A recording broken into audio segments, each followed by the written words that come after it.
Good morning, and thanks for tuning in to Simply Living Talk Radio.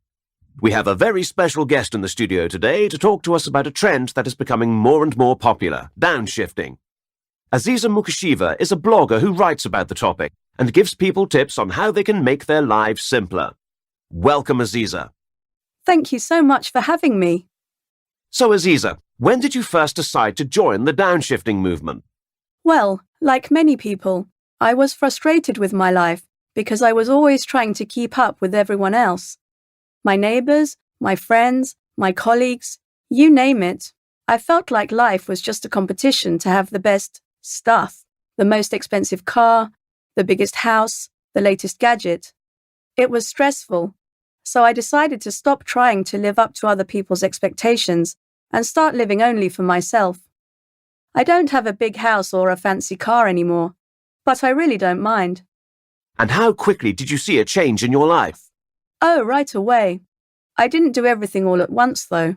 I started small, by working less and spending more time with the people I care about.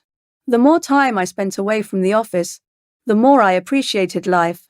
Of course, I was earning a lot less money than before, so I decided to sell my car and my house and rent a smaller house closer to my office.